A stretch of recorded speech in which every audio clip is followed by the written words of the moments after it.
Alhamdulillahi rabbil alamin wa bihi nasta'inu ala umuri dunya waddin. Asyhadu an la ilaha illallah wahdahu la syarika lah wa asyhadu anna Muhammadan abduhu wa rasuluh sallallahu alaihi wasallam la nabiyya wa rasula ba'dah amma ba'd. ثم قال الله تعالى في القرآن الكريم نعوذ بالله من الشيطان الرجيم بسم الله الرحمن الرحيم فاعلم أنه لا إله إلا الله واستغفر لذنبك وللمؤمنين والمؤمنات والله يعلم متقلبكم ومثواكم. Surah Muhammad surat yang ke-47 ayat yang ke-19. Syukur kita pada Allah, alhamdulillah subuh ini Allah masih memberikan kita hidayah. Alhamdulillah kita masih diberikan Allah kekuatan untuk bisa hadir ke mushola sudah menunaikan ibadah subuh berjamaah dan juga hadir di kajian subuh mubarakah yang insyaallah selalu diberkahi Allah dan selalu didoakan para malaikat Allah. Salawat dan salam kita doakan kepada Allah semoga selalu dilimpahkan buat junjungan kita Habibullah Muhammad sallallahu alaihi wasallam. Allahumma shalli ala sayyidina Muhammad wa ala ali sayyidina Muhammad. Bapak sidang jemaah pada subuh rahimakumullah. Pagi ini kita kutip satu ayat di dalam surah Muhammad surat yang ke-47 di ayat yang ke-19. Kata Allah, fa'lam annahu la ilaha illallah. Maka ketahuilah, kata Allah, tidak ada Tuhan yang pantas kita sembah, yang pantas kita ibadahi kecuali hanya Allah. Ini satu kalimat yang paling istimewa. Karena kata Nabi, man kana akhiru kalamihi bi kalimatin la ilaha illallah dakhalal jannah.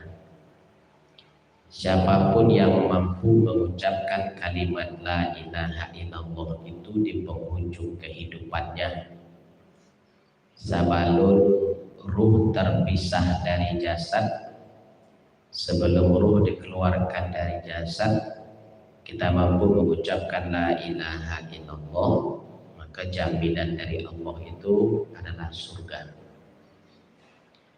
Makanya ketika ada seseorang di antara kita yang mengalami masa-masa sakaratul maut, maka kata Nabi, lakinu mautakum bi kalimatin la ilaha illallah.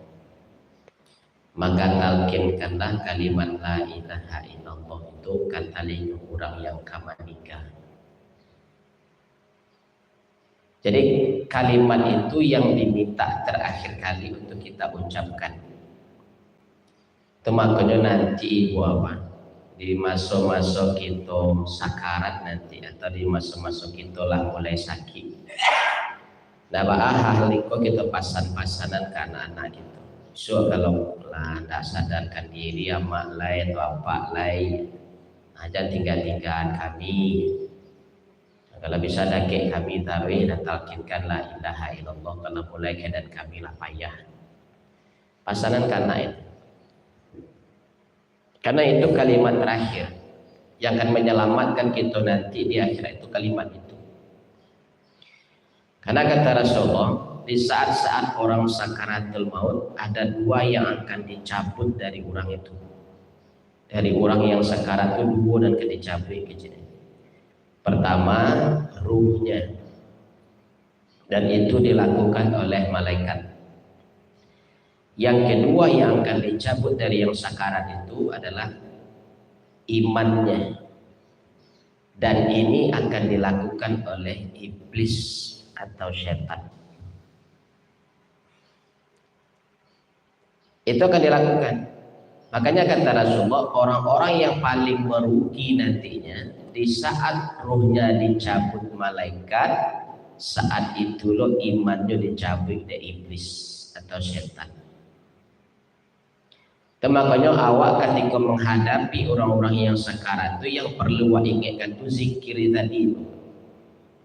Makanya dipesankan oleh Allah itu fa'lam annahu la ilaha illallah.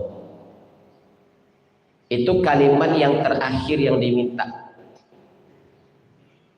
Maka itu yang harus kita talkinkan. Karena kata Allah di dalam surah Az-Zukhruf surah 43 ayat 36, wa may ya'shu an dzikrir rahman nuqayyid lahu syaitanan fahuwa lahu qarin. Siapapun yang lalai atau yang lupa dengan zikirnya kepada Allah, maka dia akan dikuasai sepenuhnya oleh syaitan. Makanya kalimat tadi yang harus kita ulang-ulang kini. Artinya ibu bapak, kalau awak nanti lupa je zikir awak di saat kamu meninggal tu, maka setan yang mengendalikan awak. Nah kalau setan awak diarahkannya ke sasek, supaya awak matinya sasek dan sampai kita pun sasek nanti di akhirat. Itu makanya kita supaya nanti lidah kita tidak salah membaca itu, makanya kalimat la ilaha illallah tu tugas awak ini tinggalkan di lidah. Dan di dalam kapalu juga lah ibu. Kalau masih di dalam kapalu juga kalimat la ilaha illallah itu artinya bila takana baru dibaca itu masih di kapalu letaknya. Karena kata Rasulullah nanti otak di sakarat tak berfungsi lain. Yang berfungsi saat itu ketika kita sakarat itu hanya 3, talingo, hati, lidah. Makanya kalau kita di atas kendaraan dalam hati itu baca la ilaha illallah. Nah kalau kita surang-surang, ya kita bacakan la ilaha illallah tu ya dengan seketik suara ibu, minimal telinga awak terangan. Karena awak harus mentalkinkan kini ke telinga awak tu surang sebelum orang lain mentalkinkan ke telinga awak. Ya kalau dari akrab-akraban telinga jo kalimat itu. Beko takutnya ketika orang mentalkinkan telinga kau tak kenal dengan kalimat itu. Karena selama kau membacanya dalam hati, saya tak pernah dilafazkan, tak pernah disuarakan. Itu. Jadi mau tak mau ibu bapak baca la ilaha illallah itu, tapi digagak di suarawan, setelah dibunyikan suara itu minimal telinga awak mendengar. Kalau nak kata dengar, orang lain adalah minimal telinga surang mendengar. Itu maka yang dulu kita ketek tekana di bawah. Ambo kan dia coba tanya dulu ketek. Jadi ketika dulu kebiasaan awak di kampung-kampung, di si kota masih ada dulu tidak ada teman. Besok sudah maghrib, sudah subuh. Itu kan orang-orang kayak itu berarti. Itu berarti. Membaca la ilaha illallah itu kare-kare dulu. Afdalu dzikri fa'lam annahu la ilaha illallah. La ilaha illallah. La ilaha illallah. Itu kare-kare la ilaha illallah. La ilaha illallah. Terus maghrib cek, subuh cek. Ambo dak penasaran bako harus dikare-karehan. Ambo tanya ke angku yang jadi imam. Kalau dulu di kampung itu menjadi imam kok kan tak sembarangan deh, Bang. Harus orang siap angku yang kayak masih si kaji. Hanya lalunya di surau itu bantana nasinya, bantana makanannya itu. Yang angku maksudnya dia mama awak yang lah tak ada bini lah yang tinggal di surau. Itunya jadi imam tiap 5 waktu dia. Nah bertanya angku, bakal harus dikare-karehan baca la ilaha illallah tu. Pun tak gaduh orang jadi pakai mic itu sekare-kare.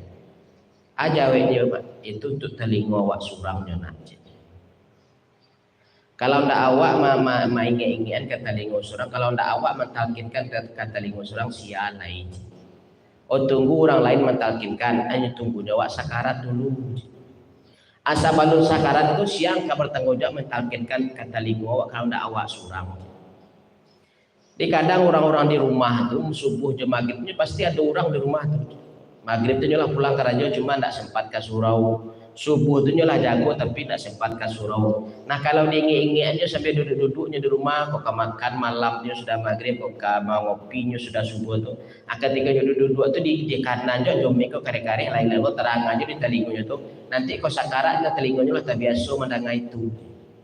Akan simple sejauh itu Bapak. Tapi masuk dia kan. Sebab kalau ndak awak mentalkinkan kini kata telinga surang sialai. Kalau kini kebiasaan itu lah mulai hilang itu. Karena kini banyak perdebatan memang secara prakteknya Nabi tidak pernah mengeraskan membaca la ilaha illallah. Tapi Nabi selalu mensikirkan la ilaha illallah itu sepanjang jalan, sepanjang duduk, sepanjang berbaring itu ditalkinkan kata telingonya.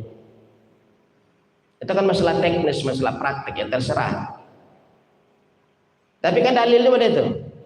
Rasulullah kata apa? Pendapatnya tu Allah tu tidak pakai, Allah tu tidak tuli, maka harus dikare-kare baca la ilaha illallah. Iya, membaca la ilaha illallah tu bukan untuk Allah. Awak berzikir tu bukan untuk Allah. Awak berdoa tu bukan untuk Allah, tapi untuk diri surang. Baca la ilaha illallah tu bukan untuk Allah, tapi untuk diri surang. Makanya mau tidak mau kini Bapak awak harus mentalkinkan kata lingo surang. Kalau ibu bapa duduk-duduk surang di rumah atau mengasuh-ngasuh cucu, mayun-ayun buai cucu, abah cucu la ilaha illallah itu tadangan kata lingo itu. Karena bisu yang pertama kali orang tu mentalkinkan kata lingo, begitu ditalkinkan kata lingo awak, talingo merespon, karena nyoh tahu jo kalimat itu selama pacok didengar, talingo responnya dia telingo nyoh kontak hati langsung menggerakkan lidah untuk mengucapkan la ilaha illallah. Maka di saat orang mentalkinkan la ilaha illallah dan telinga awak tahu juga kalimat itu, hati awak membaca, lidah awak pun menggari.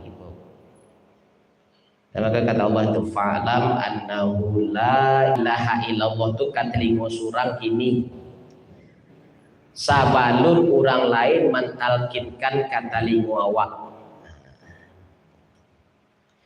Kemudian kata Allah wastaghfir li dzambika, maka beristighfarlah kalian untuk diri sendiri, minta ampunkanlah diri kalian kepada Allah. Di artinya awak di samping membaca la ilaha illallah untuk menyelamatkan iman awak terakhir kali nanti sebelum menikah ya Bapak, kemudian memintakan ampun untuk diri surang, berarti beristighfar. Maka beristighfarlah itu. Rasulullah itu kunci sehatnya di istighfar. Nah kata Nabi, aku juga sama seperti kalian, ada rasa malasnya. Nabi itu sama jawab, malihnya ada. Tapi di saat puncak malasnya aku datang, kata Nabi, semalas-malasnya aku saat itu minimal istighfarku tidak kurang 70. Itulah semalih-malihnya Nabi itu. Istighfarnya tidak kurang 70. Itu aja dong Pak. Nah itu cialah itu nak. Istighfar. Karena istighfar itu akan menambah kekuatan badan, akan menambah kekuatan fisik, akan menambah kekuatan imunitas tubuh untuk menahan penyakit. Buka surah Hud Bapak, surah Kasabaleh ayat 52. Apa kata Allah? Wa ya qaumi astaghfiru rabbakum tsumma tubu ilaihi yursilis samaa 'alaikum midrara wa yazidkum quwwatan ila quwwatikum. Wahai kaumku, kata Nabi Hud kepada kaumnya, minta ampunlah kalian kepada Allah dan bertobatlah kepadanya, maka Allah akan turunkan hujan dari langit untuk menumbuhkan tanaman-tanaman yang kalian tumbuhkan sebagai sumber makanan. Wa yazidkum quwwatan ila quwwatikum, dan Allah akan menambah kekuatan badan. Itu jaminan dari Allah itu. Istighfar itu menambah kekuatan fisik. Makanya Allah pesankan itu, wastaghfir li dzambika, minta ampunlah kepada Allah atas dosa-dosa yang pernah kalian kerjakan. Makanya harus banyak-banyak istighfar itu. Kalau mengandalkan istighfar sudah sholat 3 kali sudah sholat, kali 5 balik. Nabi itu 70 balik segetek sehari. Itulah malih Nabi itu. Surat apa tadi itu? Hah? Surat apa tadi? Yang mana? Yang ayat-ayat itu tadi tentang istighfar tentang Oh, itu surah Hud. Surah Hud, surah Kasabaleh ayat 52. Beristighfarlah kepada Allah, minta ampunlah kepada Allah ke Nabi Hud ke kaumnya, wa ya qaum istaghfiru rabbakum tsumma tubu ilaihi. Minta ampun ke Allah kemudian bertaubat kepadanya. Kalau itu bunyi ayatnya berarti istighfar wa astaghfirullahalazim wa atubu ilaihi. Nah, itu yang pendeknya. Kalau yang panjangnya astaghfirullahalazim alladzi la ilaha illa huwal hayyul ilaihi. Jadi kalau turunkan hujan, jadi kalau ada musim kemarau di kampung awak, hujan tidak turun-turun, tidak tumbuh-tumbuh tanaman awak menanam ayu tidak tumbuh dengan hari angin, air kariang, apa banyak selain istighfar lah itu. Itu jaminan Allah. Yursilis sama'a alaikum midrar. Allah turunkan hujan dari langit untuk menumbuhkan semua tumbuh-tumbuhanmu. Wa yazidkum quwwatan ila quwwatikum, dan Allah akan menambah kekuatan badanmu. Di istighfar itu untuk menambah kekuatan awak. Jadi supaya sehat-sehat, setarui, jarang sakit, bisa beribadah, bisa kasurau 5 waktu. Kuncinya itu perbanyak istighfar. Karena kalau baca 1 kali istighfar kata Nabi, itu Allah berikan 3 untuk awak itu, Pak. Dalam 1 istighfar awak dapat 3. Pertama, 1 dosa awak diampuni. Yang kedua, 1 pahala dicatatkan. Yang ketiga, 1 derajat diangkat. Di orang yang rajin istighfar nanti derajatnya di surga itu berbeda. Karena dalam 1 istighfar itu akan meninggikan 1 derajatnya nanti di hadapan Allah. Atau maka disuruh beristighfar. Kau istighfar itu. Banyak istighfar itu yang tanpa waduga, tidak hanya itu kekuatan ya Bapak. Bahkan hajat-hajat awak yang selama pun tidak didampean, itu bisa Allah penuhi ketika kita rajin beristighfar. Itu banyak kisah-kisah mungkin yang kita baca Ibu Bapak. Dengan istighfar itu jangankan inyo meminta, inyo mencari, Allah yang mendatangkan ke inyo ketika inyo beristighfar. Allah yang mendatangkan. Ya kalau baca kisah-kisahnya banyak ya Bapak, kisah-kisah menceritakan tentang pengalaman orang-orang yang beristighfar itu.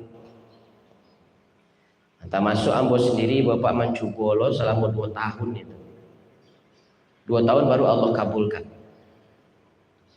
Ambo nyobai umroh tapi dana lu cukup-cukup ilai.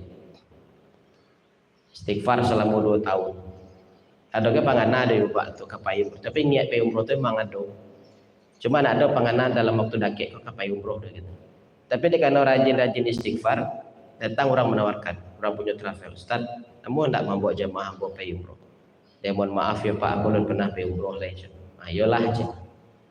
Lari pagi sih lah Bapak. Dah tu nak lama sudah tu datang yang kedua yang punya travel. Ini kamu punya travel banyak ibu. Ustaz, kamu hendak membawa jamaah bawa pergi umroh kini bulan ini atau bulan besok. Mohon maaf sebelumnya Pak, ambo kalau pernah pergi umroh. Mereka orang butuh menonton orang butuh di situ. Ayolah start, lari lo balik. Kamu sudah tu datang yang ketiga. Sama tawaran, Ustaz, kamu tidak membawa jemaah umroh. Mohon maaf ya Pak, ambo belum pernah pergi umroh. Ayolah, mantah sadonya. Seminggu sudah tu di teleponnya ambo yang ketiga. Ustaz, namun Ustaz kini pergi umroh. Ambo sih namun tapi biaya ambo belum cukup. Nah itu doh kami berangkat Ustaz. Kami berangkat Ustaz. Kami tanggung biaya sedanya, cuma Ustaz tanggung sih biaya mengurus paspor sama suntik mengintis. Nah kalau itu kan dah sampai 1 juta, dah ayolah cuma kan. Ikut mau urus paspor.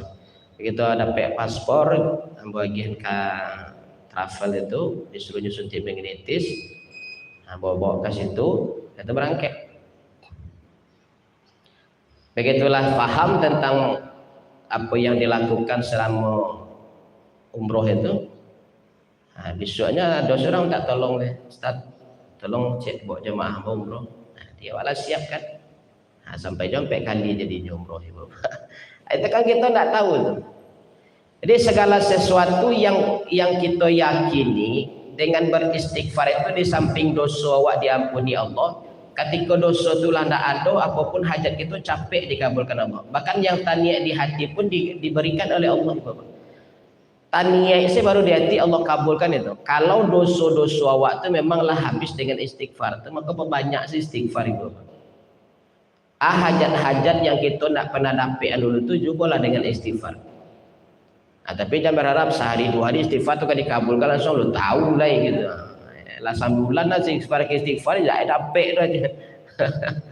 Orang 4 tahun baru. Ya. Sama aja kisah Imam Ahmad bin Hambal kan gitu juga. Beliau ada jadwal keluar kota, keluar daerah.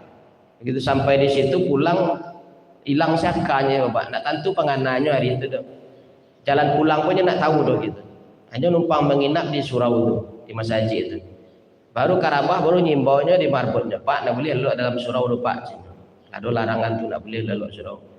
Atau pindahnya ke teras luar tu, Pak. Baru kan nyerabah nak boleh Pak, saya keluarlah Pak pintu masjid ke dikunci, pagar ke dikunci. Tu lah bingung saya Imam Ahmad bin Hambal di muka tepi jalan di tepi pagar di tepi jalan. Sedang bingung-bingung nak tentu arah tu, Bapak bingung saja. Sekali itu bila merasakan hilang akal nak tentu kamar-kamar. Bingung sih dia bingung di situ. Tak tahu terberhenti saya auto di mukanya. Kenapa aja? Ambo kau pulang nak tentu jalan pulang lah. Dia bingung ambo aja. Kampung ambo di situ, ambo jauh dari situ kalau pak jalan kaki macam. Nek sila kata auto ambo kan lalu sudah mampu semalam ku dulu besok pagi baru pak pulang. Numpanglah di rumah orang tu. Tunjuk tu kamar pak ya, ya. Ambo masih ada kerajo pak lalu lah pak dulu segala istirahat. Tapi Imam Ahmad bin Hambal kau dah penasarannya calit. Setiap mau membalik-balikan adonan roti tapuang tu Bapak. Kurang ke bibi manggari tadi. Manggari nyo balik adonan roti ke nyo balik nyo mang istighfarnya baliknya baca jo gari-gari jo lidahnya. Keluarlah Imam Ahmad bin Hambal katanya. Ana di gari-gari di mulut itu je. Baca jampi-jampi. Oh enggak je. Ambo ba istighfar Pak. Labar alamu lakukan tu lah lama Pak. Ambo jadikan ko kebiasaan setiap bakar ajo, setiap apa kegiatan tetap boleh lakukan dengan istighfar. Ambo selalu beristighfar setiap hari. Itu apa yang lawak dapat dengan istighfar itu. Alhamdulillah seluruh hajat ambo, niat ambo, keinginan ambo lah dikabulkan di Allah sadunya. Apapun yang ambo niatkan dikabulkan di Allah. Tapi ada yang belum dikabulkan Allah sampai kini lah Pak. Aduh. Ambo niobana batamu je seorang ulama ahli fikih. Namanya Imam Ahmad bin Hambal. Niobana ambo batamu joki ulama itu. Agak cek Imam Ahmad bin Hambal Allah Akbar ikolah rahsia Allah mbak ambo di bingungan tadi rupanya ambo didatangkan kawak. Siapa tu? Maksud apa? Ambo yang Imam Ahmad bin Hambal tu gitu. Ade ambo dia bingung ada Allah sampai diusi dia orang lalu di masjid, bahkan di teras masjid pun diusi aja baru diurang. Rupanya itulah jawaban Allah terhadap yang engkau istighfarkan selama ini dan engkau berkeinginan untuk bertemu dengan Imam besar Ahmad bin Hambal. Rupanya Allah yang menggerakkan ambo untuk bersubuk jawab. Ini bila punya waktu untuk menuri ibu bapak ke daerah sebarang itu. Tapi Allah yang mengantarkan Imam Ahmad bin Hambal itu untuk bersobok orang yang rajin istighfar itu. Jadi cobalah Bapak, perbanyaklah istighfar sambil berjalan istighfar, duduk di rumah pada mana-mana istighfar gitu. Sambil bakar ajo, memasak, menyapu istighfar lah Ibu Bapak. Tahun itu jadi kebiasaan tidak pernah awak tinggalkan. Semua hajat kita dikabulkan. Kemudian yang ketiga kata Allah, walil mu'minina wal mu'minat, dan mintakan juga ampun untuk orang-orang yang beriman yang telah meninggal. Jadi ada anjuran dari Allah, perintah dari Allah untuk memintakan ampun untuk diri awak dan memintakan ampun juga untuk orang-orang yang telah meninggal dari keluarga awak. Bahkan untuk orang-orang yang beriman dari zaman Nabi Adam sampai kini. Memintakan ampun istighfar untuk orang yang lah meninggal, mengistighfarkan orang yang lah meninggal. Ikut talawat cuba tu alun ke ibu. Karena tadi kalau istighfar tu di surah kan 3 dapat tu. 1 dosa diampuni, 1 pahala dicatatkan, 1 derajat diangkat. Itu kan istighfar tu dari awak tu. Kalau awak istighfarkan orang yang lah meninggal, yang meninggal dapat 2. 1 dosanya diampuni, 1 derajatnya diangkat. Kalau pahala nak mungkinnya dapat, karena nak membaca istighfar tu. Awak maka dapat 3 dapat pahala tu karena awak yang melafazkan istighfar itu. Makanya dosa awak diampuni, pahala dicatatkan, derajat diangkat.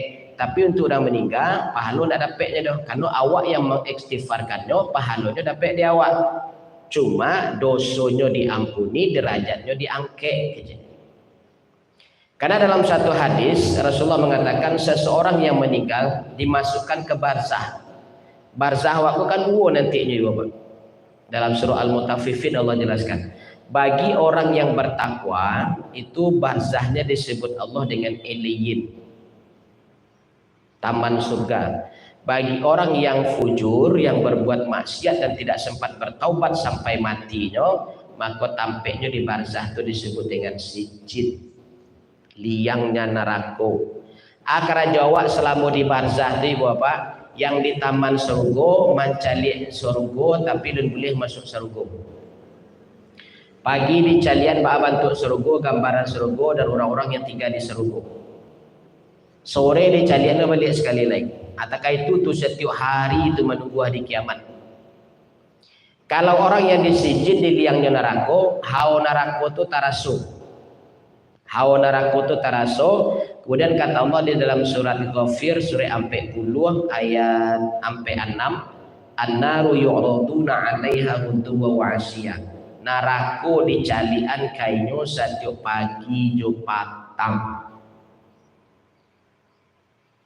Pagi dicalian bantu surga, bantu api surga, bantu azab surga, bantu neraka maaf. Setiap pagi tu orang yang di sini tu dicalian neraka gitu. Pagi dicalian neraka, keadaan neraka dan orang-orang yang masuk neraka, azab neraka tu dicalian. Sore tu kata itu jo. 2 kali sehari anak tahajud dia Bapak. Qala rabbirji'un, ya Allah tolong balik kami ke dunia balik. La'anli amalu solihan fima taraktu. Kami kerajukan amal-amal soleh yang dulu kami abai-abaian. Balian kami balik ya Allah, tapi tidak akan dikabulkan. 2 kali sehari itu. Yang di taman surga mencelik keadaan surga 2 kali sehari, yang di sijil yang neraka mencelik keadaan neraka 2 kali sehari. Diteror dengan azab-azab neraka itu. Nah kata Nabi, orang yang berada di Iliyin tiba-tiba derajatnya diangkat oleh Allah lebih tinggi dari saudaranya yang lain. Dan ini pun heran loh, kok diangkat ya Allah, kok ditinggikan kami tadi sama. Kata Allah, karena istighfar dari keluargamu.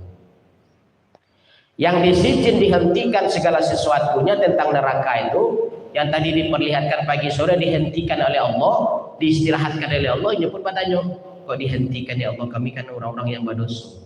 Kata Allah, dihentikan itu karena istighfar dari keluargamu. Atau makanya tadi kata Nabi, kalau istighfarkan yang meninggal dapat 2, 1 dosanya diampuni, 1 derajatnya diangkat. Semakin banyak wa istighfarkan yang meninggal, kalau kini disijin dihentikan azab.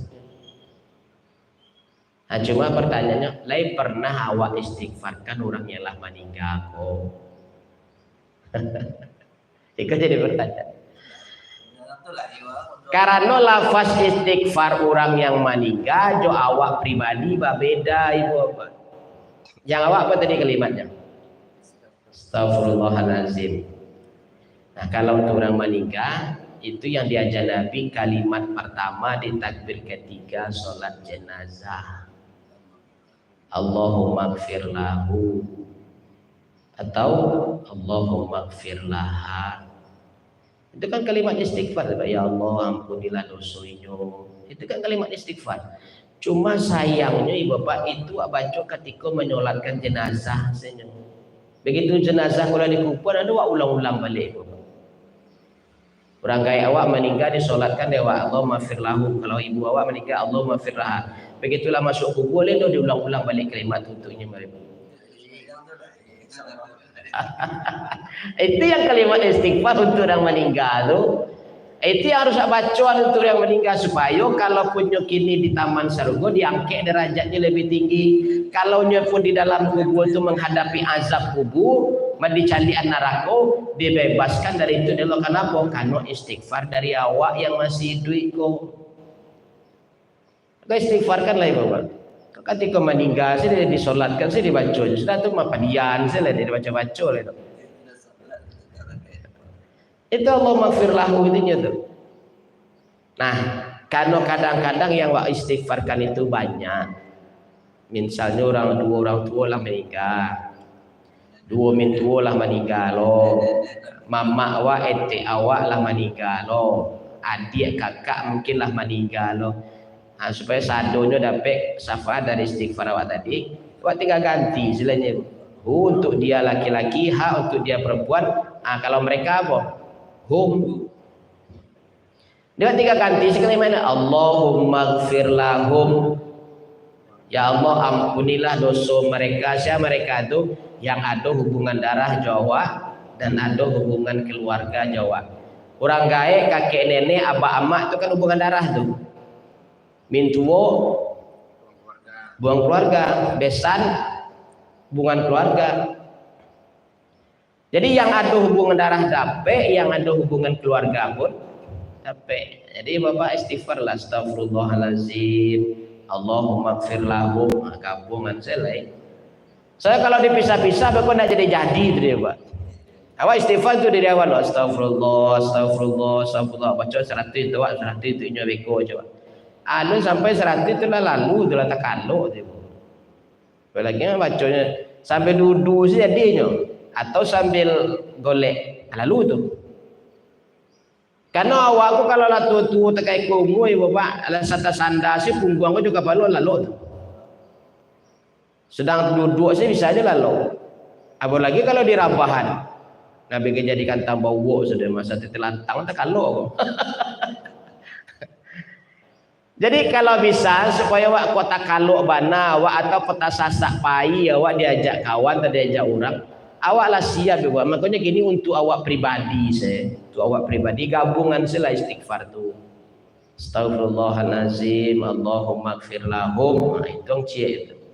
Ulanglah sekali lagi, astaghfirullahalazim, Allahumma gfir lahum. Ulang-ulanglah itu lagi.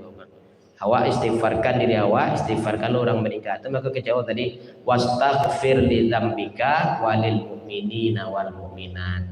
Minta ampunkanlah dirimu kepada Allah dan minta ampunkan juga orang-orang yang beriman, baik yang laki-laki ataupun yang padusi.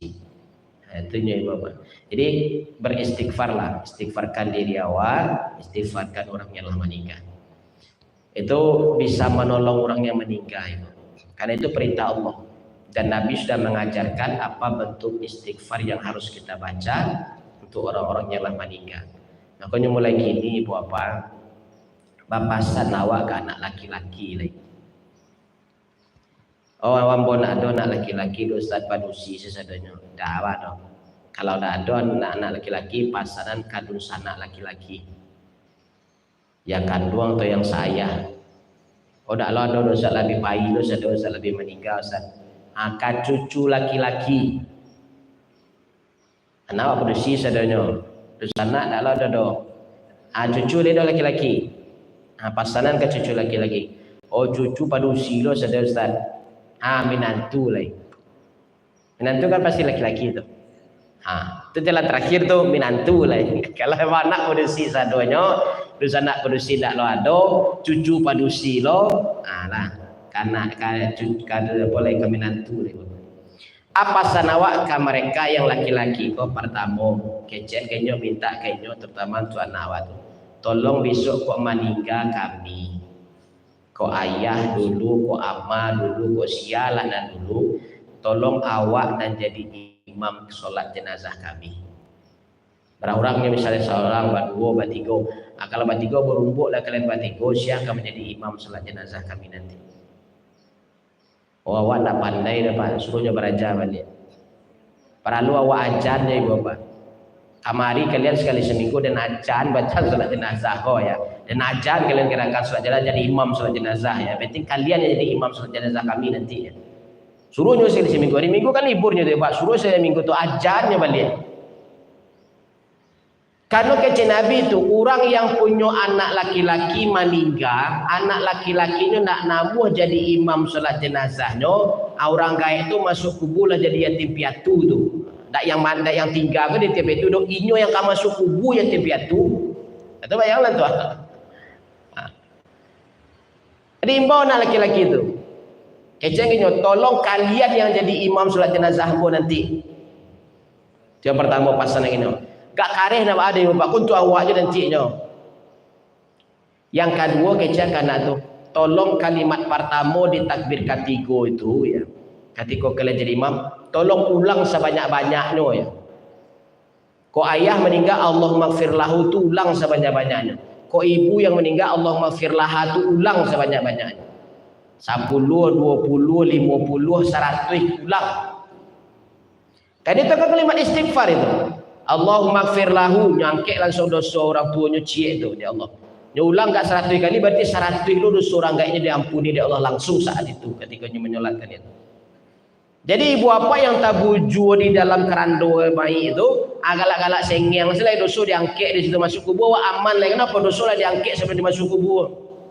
Itu maka pasanan karena itu minta inyo jadi imam salat jenazah awak. Yang kedua ulang sebanyak-banyaknya Allahumma gfir lahu itu atau Allahumma gfir laha. Itu panjang sembahyang saya. Iyo ndak ada kan inyo yang jadi imam. Orang yang jadi makmum tu mengikut sini kan? Tak mungkin protes panjang mana imam tak mungkin dah. Nyo diam sini Pak. Oh kok panjang imam kok lama takbirnya paling ulang sekali lagi. Jadi makin banyak istighfar yang awak mintakan untuk yang meninggal semakin banyak dosanya diampuni.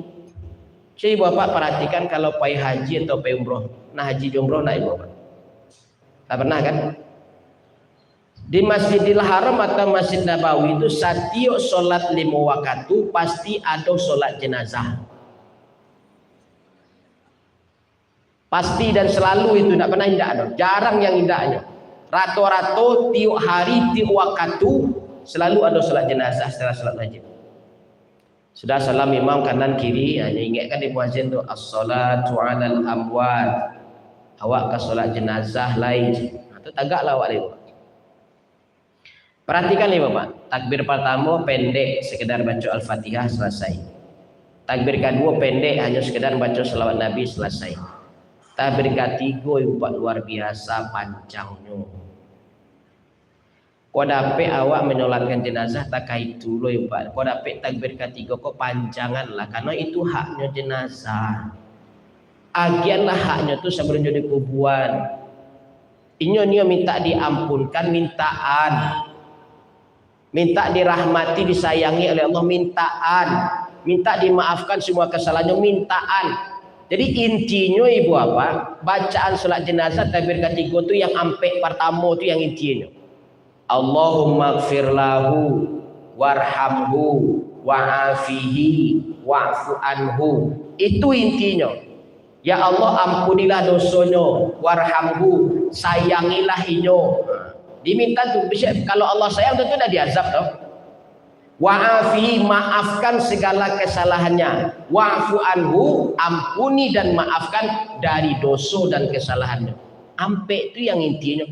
Ulang situ sebanyak-banyaknya Bapak. Kalau enggak yang pertama sih ulang sebanyak-banyaknya. Kan untung dia orang gaib tu. Iko kadang di takbir ketiga tak sasak je Bapak. Kadang pendek le pada takbir pertama le. Takbir pertama Al-Fatihah itu 7 ayat. Iko kadangnya baca nak pendek Allahumma gfir lahu warhamhu wa'afihi. Allahu Akbar. Anak tapi rara orang gaib tu Bapak. Pilih mana lah mati dan pilih je baru lain je. Minta ampun je malih je baru orang gaib. Anak baru rutuk orang gaib kan masuk kubur tu Bapak. Cubalah tiba dia awak panjangkan lama ni Bapak. Memang menyelenggarakan jenazah tu harus segera iyo. Tapi kalau untuk solat jenazah takbir ketiga tu tolong dia tak gagih, tinggalkan nyanci itu dipanjangkan. Kau yang lain tak gagih lah. Oh terletak mak itu tiba dari masakit langsung mandikan. Boleh dah pacar-pacar dah masalah. langsung saya mandian boleh kalau memang tak kajak. Sudah tu bawa ke surau solatkan. Oh telah mau mana zuhur ini jam 9 baru langsung saya solatkan. Tapi takbir ketiga tu tolong panjangkan di situ. Nyata gagah-gagih di situ. Itu haknya jenazah hakian lain. Terkadang Allah yang perintahkan tu wastaghfir li dzambika, mintakan ampun untuk dirimu sendiri, walil mu'minina wal mu'minat, dan mintakan ampun juga untuk orang yang beriman dari laki-laki ataupun manusia. Itu perintah Allah tu. Jadi pasal anak-anak laki-laki kita kalau nak kami nantu imbau. Ambo dia ada anak laki-laki dah terpaksa ngecek ke sultan lah, kasih dia si anak. Kalau orang gini kan membau namo, kalau dulu mah ada si membau namo ibu. Tu orang namo yang bawa sultan, saya kalau rajo ameh di bawah. Kalau gini lama sudah yang bawa namo saja. Kadang kalau minantu tak lah tahu. Dia kadang tak biasa main bawa galah. Ya, ambo tak kena orang kayak dulu main bawa namo tu galah aja, jo ameh, jo intan, jo perak, cina. Dia kata tak apa namo orang kau bar jo rajo, sedua itu siapa nak dipimpin juga dah jadi rajo. Saya kata dulu itu pengenang. Dulu orang yang bawa menantu nak ada pakai nama tu. Sehingga kadang dia nama sendiri lupa menantunya.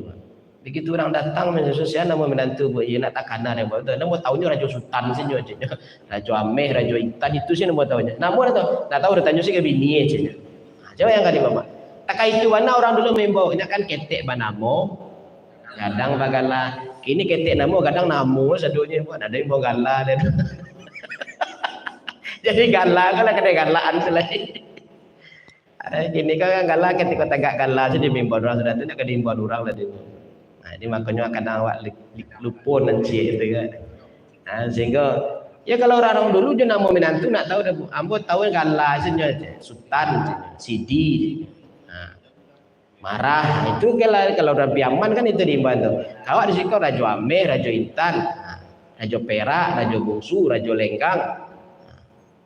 Jadi bapak istighfarkanlah. Jadi itu tadi pertama ajakan ke diri awak, ingat-ingatan diri awak, dangan-dangan ke telinga awak kalimat la ilaha illallah. Dah tu talkinkan ke yang meninggal. Di tugas awak yang masih hidup kok kalau ada yang sakarat talkinkan ke telinga yang sakarat. Nah, untuk itu dengan awak talkinkan tu bisa melafazkan selamat di akhirat. Nah, yang kedua kepada Allah minta ampunkan diri awak, istighfar awak untuk diri awak, baca astagfirullahalazim wa atubu ilaih. Kemudian untuk orang yang telah meninggal, Allahumma gfir lahu kalau untuk ayah, Allahumma gfir laha kalau untuk ibu, Allahumma gfir lahum kalau untuk satunya. Hum ya di belakangnya hum. Jadi bapak ini yang diperintahkan Allah, jadi lakukanlah. Jadi sampai kini pun orang kayak awak mungkin menunggu-nunggu istighfar dari awak untuk menyelamatkannya yang tak sapik-sapik di kubur. Karena kata Nabi, setiap jenazah yang dimasukkan ke bangsa sama bantu orang yang tabanam. Kita bayang orang tabanam dulu Pak. Menggapai-gapai, mawe-awe, mengajak-ngajak apapun yang bisa menolongnya supaya dia tidak jadi tabanam. Cuma yang menolong diri surang dia barzah itu tidak bisa lagi. Asyik dia haruannya awak. Makanya salah satu yang menyelamatkannya supaya tidak tabanam di barzah itu kata Nabi adalah istighfar dari awak. Mulai kini rajin-rajinlah istighfar. Mungkin selama kau lupa atau tidak tahu atau baru tahu kini, mulailah istighfarkannya. Amat tawan selama orang kayak awak datang di awak dia mau kasih dari dulu lah tak kaiko je. Awak nak tahu bak keadaan orang kayak awak kini ke bapak? Tadi dosa ni simpannya dari awaknya disuruh-suruhnya selama kau tak tahu. Ada gara-gara itu nyo nak jadi ke sarugo. Ada gara-gara itu nyo diazab di kubur awak kan tak tahu. Nah dengan istighfar awak ikolah mudah-mudahan menolongnya nanti di barzah. Baik, ada yang diragukan nih bapak sebelum nak tutup? Cukup? Jika kita lakukan selain. Kita tutup dengan doa kafaratul majlis. Subhanaka Allahumma wa bihamdika asyhadu an la ilaha illa anta astaghfiruka wa atubu ilaik. Billahi taufiq wal hidayah. Assalamualaikum warahmatullahi wabarakatuh. Waalaikumsalam warahmatullahi wabarakatuh. Lagi kali menjadi dua mah ada ya tekanan lain.